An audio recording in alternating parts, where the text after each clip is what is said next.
वाला ये क्लास में हम जो है स्नेल्स लॉ डिफाइन करेंगे और जो है refractive index of a prism देखना है। सबसे पहले यहाँ पे देखिए, आप एक फिगर बताऊंगा मैं आपको। अब यहाँ पे देखिए, आप गौर से देखिए, जब हम कोई है ना, ये सपोज़ यहाँ पे एक स्केल रखे हम या एक है ना पेंसिल रखें, तो यहाँ पे ऐसा रिफ्रैक्ट है ना, ये चेंज आ रहा है। देखिए यहाँ पे ऐसा मुड़ गया सा दिख रहा है ना, बेंड हो गया सा दिख रहा। ये बेंड हो गया सा क्यों दिख रहा है, ये देखना है अपने को, समझना है। वो क्या है, वो तो अपन सपोज़ एक मीडियम है अपने पास, सपोज़ नीचे वाटर है ना, और ऊपर जो है हवा है। तो कोई रे जब पास होती है एक मीडियम से दूसरे मीडियम में, सपोज ये रे पास हो रही, तो दूसरे मीडियम में जब आता तो स्ट्रेट नहीं आता, बल्कि थोड़ा है ना, ये यहाँ पे रिफ्रैक्शन बोलते हैं, थोड़ा मुड़ जाता है ना। कैसे भी मुड़ सकता है ये, सपोज ऐसा आ गया, कभी कम होता, कभी एंगल बढ़ आता है, ऐसा, ठीक है। तो ये बोलते हैं रिफ्रैक्शन, बोलते हैं रिफ्रैक्शन, ठीक है। अब कैसा पहचानना, ये जो सरफेस है इसको एक परपेंडिकुलर लाइन बताना, इसको बोलते हैं नॉर्मल, है ना। तो ये जो इंसिडेंट हो रहा है, ये जो रे आ रहा, तो नॉर्मल से जो एंगल बताता है इसको बोलते हैं एंगल ऑफ इंसिडेंट, इसको आई से बताते हैं एंगल ऑफ इंसिडेंट। और जब इस पे लग के थोड़ा रिफ्रैक्ट हो रहा है ना, और क्रॉस होकर चला रहा है, इसको बोलते हैं एंगल ऑफ, है ना, रिफ्रैक्शन बोलते हैं इसको। सपोज ये आर से बताएंगे अपन, एंगल ऑफ रिफ्रैक्शन, ठीक है। तो कभी भी एक सरफेस में से है ना, एक बॉडी में से, एक मीडियम में से दूसरे मीडियम में रे पास होता हूँ, तो ये जो है यहाँ पे आके थोड़ा डाइवर्ट हो जाता है, डिविएट हो जाता है ना। तो ये एंगल को बोलेंगे हम नॉर्मल। नॉर्मल जो सरफेस का नॉर्मल होता है, नॉर्मल किसको बोलते हैं, कोई भी सरफेस पे परपेंडिकुलर होता है उसको बोलते हैं नॉर्मल। तो नॉर्मल से जो एंगल्स बनाते हैं इसको बोलेंगे एंगल ऑफ इंसिडेंट, इसको बोलेंगे एंगल ऑफ रिफ्रैक्शन। अब यहाँ पे देखिए, अब यहाँ पे हम इसको समझेंगे कैसा है ना। अब उसकी वजह से क्या होता है, ये जब यहाँ पे पानी में जब जा रहा तो ये बेंड होते हुए नज़र आ रहा है ना। वैसे बहुत से एग्जांपल्स रहते हैं, हम देखते हैं ना, एक छोटा सा नींबू रखो आप है ना ग्लास के अंदर, तो छोटा रहता हो लेकिन दिखने में बड़ा दिखता हो, क्यों, बिकॉज ऑफ रिफ्रैक्शन, है ना। सब बहुत सी चीज़ें हैं, आप है ना देख सकते हो उसके एग्जाम्पल्स में। अब इसके बाद सेकेंड चीज़ जो है, ये स्नेल्स लॉ किसको बोलते हैं, डिफाइन करना। तो ये बॉडी, अलग अलग बॉडी पे जो है ना अलग अलग रिफ्रैक्शन होता है, कोई बॉडी में ज़्यादा होता, कोई बॉडी में कम होता, है ना। उसका जो हर बॉडी का अलग अलग रिफ्रैक्ट है ना, रिफ्रैक्टिव इंडेक्स होता। तो बॉडी का रिफ्रैक्टिव इंडेक्स पे डिपेंड करता है, है ना, कितना बॉडी है ना रेस जो है बेंड होंगे, डिवेट होंगे। इसको जो है स्नेल्स लॉ बता N21 बोल के बताएंगे हम। इसको क्या बोलेंगे, इसको बोलेंगे refractive index of the second media with respect to the first media. Refractive index of the second media with respect to first media. इसका फॉर्मूला है the sine of the incident angle, the ratio of the sine of the incident angle to the sine of the refraction, refractive angle, sine of the incident angle to the sine of the refractive angle, है ना। और ये तीन के तीन एक ही plane पे रहेंगे, एंगल ऑफ इंसिडेंट नॉर्मल, है ना, नॉर्मल टू द प्लेन, और रिफ्रैक्टिव एंगल। अब इसके बारे में देखें, यहाँ पे मैं बताया आपको, the incident ray, refracted ray and the normal to the interference at the point of incident lie on the same plane, हो गया। अब रेशियो, इसका डिफिनेशन क्या है, the ratio of the sine of angle of the incident to the sine of angle of the refraction is constant. ये जो constant है इसको क्या बोलेंगे हम, this is called refractive index of the second body with respect to the first body. Refractive index of the second body with respect to the first body, है ना। The ratio of the sine of the angle of the incident to the sine of the angle of the refraction, ठीक है भाई। अब इसको हम जो है, कोई बॉडी है, सपोज हम क्या है ना, प्रिज्म के बारे में ये प्रूफ करेंगे, एंगल रिफ्रैक्टिव इंडेक्स का फॉर्मूला प्रूफ करेंगे अभी। फिगर देखिए आप, यहाँ पे गौर से देखिए, ये जो पी क्यू जा रहा है ना, यहाँ पे जो पी क्यू हो रहा, इसको बोलेंगे इंसिडेंट रे। ये पी से क्यू तक इंसिडेंट रे बोलेंगे, फिर क्यू से आर तक क्या बोलेंगे भाई, रिफ्रैक्टिव रे बोलेंगे, रिफ्रैक्टिव क्यू से आर तक। फिर आर से एस जो है एमरजेंस रे बोलेंगे, बाहर निकल जाएगी ना, बाहर निकलने बोलते हैं एमरजेंस रे, ठीक है। और अभी बताया ना नॉर्मल ये है, सपोज है ना, यहाँ पे देखिए ये नॉर्मल है अपने पास, तो नॉर्मल से जो एंगल बना रहा है ये I1, इसको बोलेंगे angle of incident on the first surface, है ना। और यहाँ पे ये बेंड हो जा रहा, बेंड हुए बाद जो नॉर्मल से एंगल बना रहा है, यहाँ नीचे देखिए R1, इसको क्या बोलेंगे हम, angle of refraction, angle of refraction on the first surface. और ये R2 क्या बोलेंगे हम, angle of refraction on the second face, है ना। और ये I2 क्या है भाई, ये एंगल ऑफ एमरजेंस है ना, angle of emergence on the second surface, है ना। अब सबसे पहले देखिए हम ये क्वाड्रिलेटरल जो है, गौर से सुनिए, AQNR के बारे में पढ़ेंगे, क्वाड्रिलेटरल। तो क्वाड्रिलेटरल में गौर से सुनो, ये एंगल Q जो है ना, एंगल क्यू 90 डिग्री होता, ये सॉरी एंगल क्यू तो कैसे लिखेंगे अपन, एंगल ए क्यू एन, ये 90 डिग्री होता। क्यों, नॉर्मल का एंगल 90 डिग्री होता है, वैसे प्लस यहाँ पे कुछ एंगल लेंगे ये साइड, angle A R N, angle A R N, यानी एक्चुअली आर बोले सा एंगल, ये 90 प्लस 90 क्या हो जाएगा 180, तो टोटल क्या होना 360। तो ये दो एन हो गए, तो बाकी दो कोई एंगल्स कौन से क्वाड्रिल के ए और एन, है ना, शॉर्ट में दारों में angle A plus angle N, ये दो मिला के 180 होना, क्यों टोटल 360 था ना, तो ये दो एंगल्स हो गए है ना क्वाड्रिलेटरल के, क्यू और आर के होके 180 हो रहे, तो बाकी के ए और एन मिला के 180 डिग्री आते हैं। इसको वन समझे आप, समझ गए ना।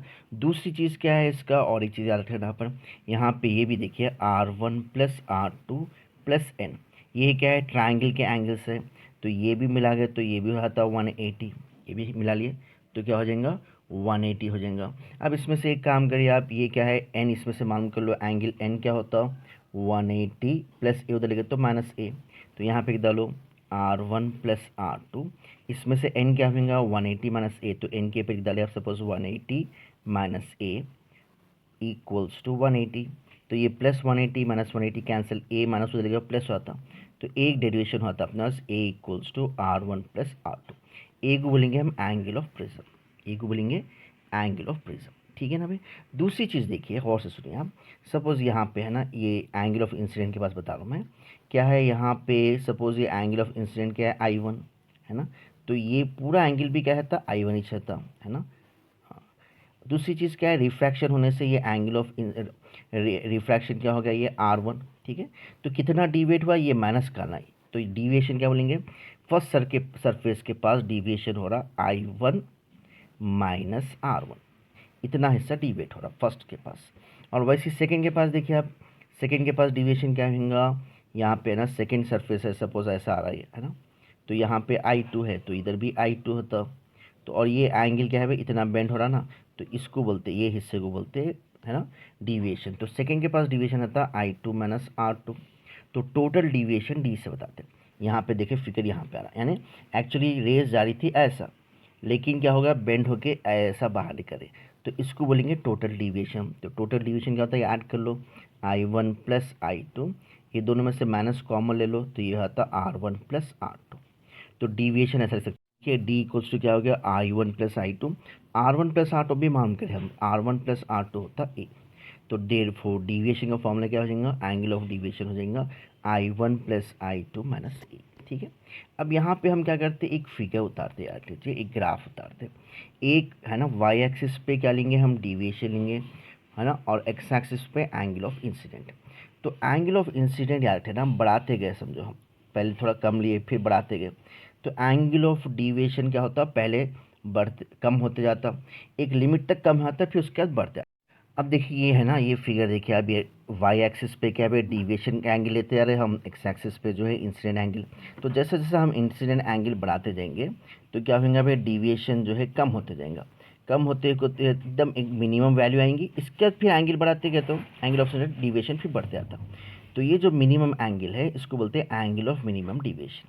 तो एंगल ऑफ मिनिमम डिविएशन पे कंडीशंस आते हैं, कंडीशंस क्या आते हैं ना I1 की वैल्यू I2 की वैल्यू, है ना, I1 इक्वल्स टू I2 आता, एंगल ऑफ मिनिमम डिविएशन पे I1 इक्वल्स टू I2 आता, और R1 इक्वल्स टू R2, तो ये R1 R2 के बजाय R डालेंगे, I1 I2 के बजाय I लिख देंगे, ठीक है।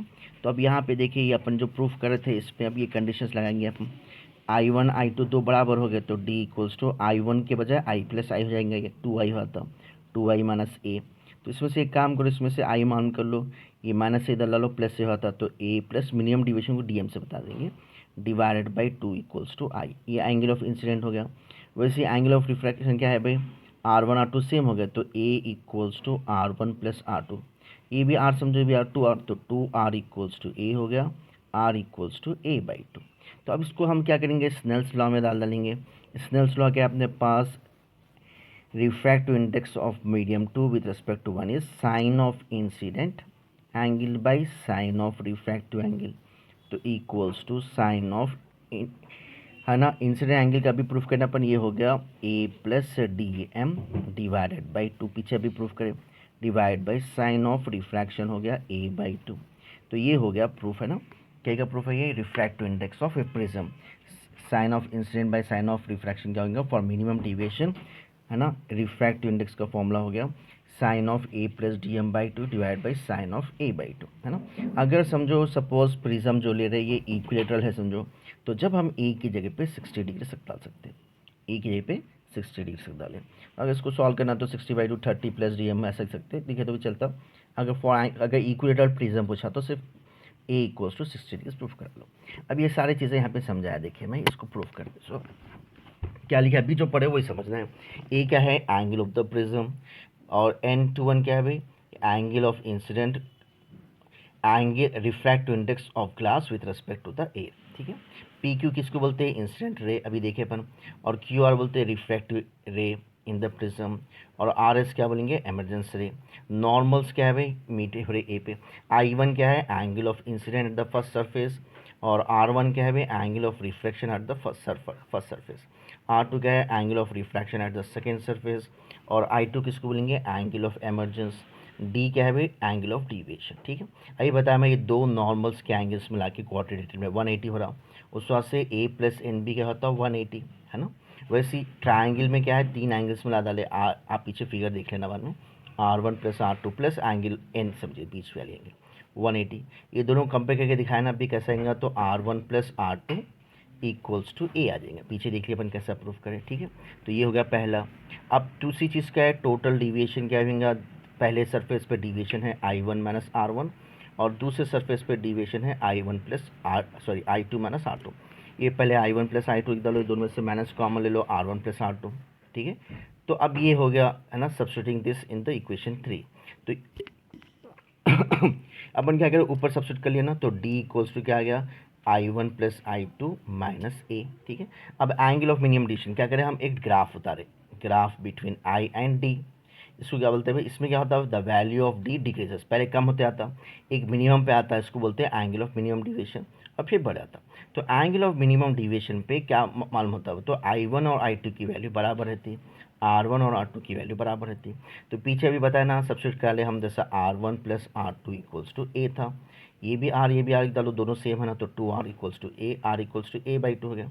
वैसे ही I1 और I2 मिला डालो पीछे जो इक्वेशन लिखा इसमें, तो ये हो गया 2I, इसमें से हम I मालूम कर लो, I equals to A plus D M by 2। This is the equation for the angle of incidence, है ना, मिनिमम डिविएशन कैसे मेथड है। अब लास्ट में क्या है, स्नेल्स लॉ यूज़ करो।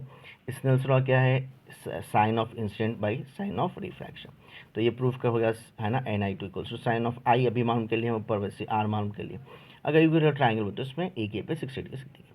तो ये था, ये है भाई, है ना, बहुत इंपॉर्टेंट क्वेश्चन है ये, स्नेल्स लॉ एंड है ना derivation of refractive index of a prism, ठीक है। इसको प्रैक्टिस करिए, एग्जाम के लिहाज से इंपॉर्टेंट क्वेश्चन है।